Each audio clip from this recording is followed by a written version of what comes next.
I got the commissioner's poll hot off the presses. I used Meredith's printer because she already left for the day. So the commissioner's poll, it's generated by Flex Power, and it is a real ranking. This is not the JP poll. These are not power ratings. This is not point spread stuff.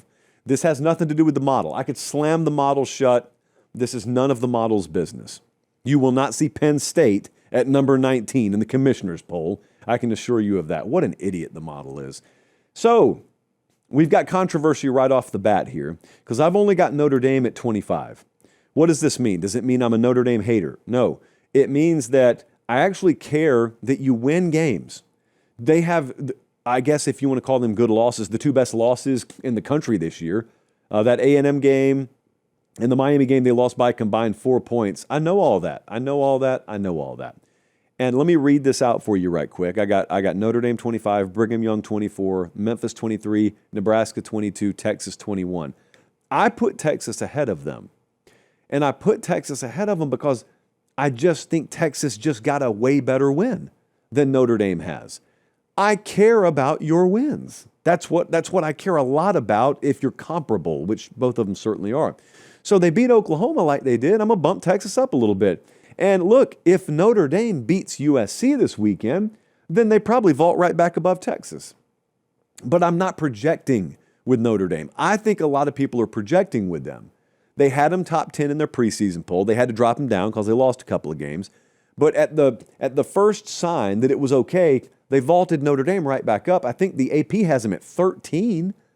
And I think they're doing that because of what they believe Notre Dame will do the rest of the way. Well, if Notre Dame does it, then the commissioner's poll will reflect that. But they haven't done it yet. So it doesn't yet. Yeah, that's all I have to say about that. Forrest Gump style there. Also, Illinois, I don't have in the top 25. And I know I'm going to hear something about that. So, like, why no Illinois? Why is Notre Dame and Texas in there, two lost teams, but Illinois is not? Well, because you got beat by 100 by somebody. So, yes, you have two losses, which is the same as them, but it's really not. Because they didn't get body bagged by 100 and you did. So that's that. We move on. Cincinnati's at 20. Still ahead of Nebraska. There's more than just head-to-head here when we're this deep in the season.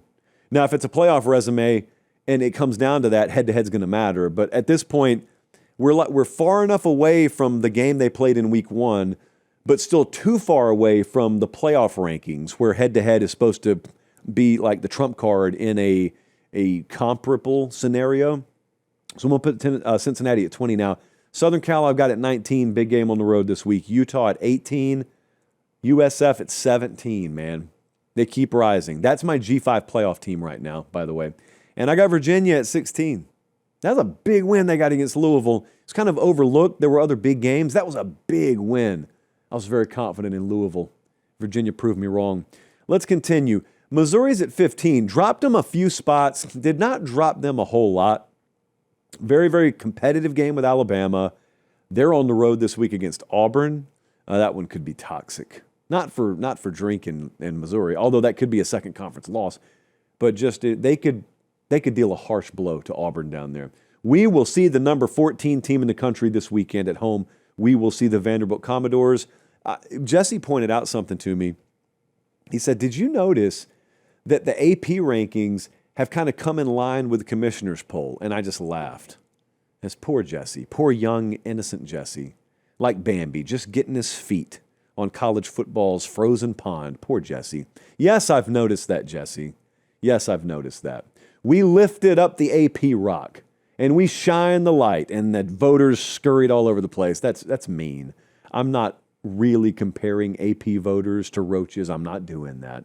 I am saying that the effect the light has on our friendly roaches under the rock is the same as when you've been turning in garbage AP ballots and then all of a sudden people are really paying attention.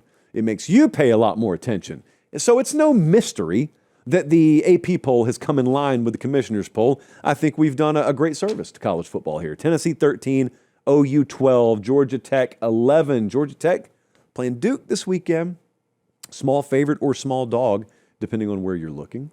We'll get back to the video 1 second. Do me one quick favor. Look down. Make sure you're subscribed. Most of you are. If you're not, please do so. It's the way we keep the channel free, we keep the videos coming, and we get to do college football year-round as God intended. All right, as promised, back to the video. We look at FanDuel. I just didn't check the line today. Number 10, Oregon. That's where I put Oregon. I got them behind Georgia and LSU, but I still have them fairly high. Some people thought that I should drop them a lot further than 10. Some people said they should be in the 15 to 20 range. I said, why? They said they don't have any good wins. I said, yes, they do. The Penn State win is incredibly good. They said, no, Penn State proved to be terrible. And I said, why did they prove to be terrible? Do we think the Oregon loss may have had something to do with Penn State falling off a cliff? Or, to put it another way, do you really in your right mind think that if Penn State pulled out that game against Oregon in overtime, they still would have gone to UCLA and lost? Do you really think Penn State would have fallen as a 20-plus point favorite 2 weeks in a row had they beaten Oregon? Of course they wouldn't. So Oregon killed Penn State. I'm not punishing Oregon because Penn State looked dead the next 2 weeks. They're the culprit. Okay, they're the number one suspect for why that happened. So Oregon at 10, LSU and Georgia are 9 and 8. All right, I've got Ole Miss 7, Bama 6. I put Bama ahead of Ole Miss because even though Bama's got a loss and Ole Miss doesn't, Bama's still got 3 top 15 wins according to the commissioner's poll. And Ole Miss has got their shot against number 8 this weekend. But Ole Miss has played an inferior schedule so far. I dropped them because they got pushed to the brink at home by Washington State last week. So I don't want to hear any complaints there. You're fortunate to still be undefeated. Number 5, Texas Tech. Incredible team. Texas A&M, number 4. I got Indiana, number 3. Ohio State, 2. Miami, 1. The model would favor Ohio State over the field. They would favor Ohio State by 4. It would favor Ohio State. So that's why Ohio State's number 1 in the JP poll. I think Miami's resume is better so far. So in a merit-based rankings format, I would put Miami 1. We wrestled with whether to put Indiana number 2, and there's a really good case to be made. I was only like 55 to 45, put Ohio State number 2 over Indiana. So that's the commissioner's poll right now. I scheduled the tweet to go out at 6:32, so it just went out 1 minute ago, Jesse. We had a little snafu last week where I scheduled the JP poll to go out way before the segment happened live. So we spoiled our own segments. Terrible.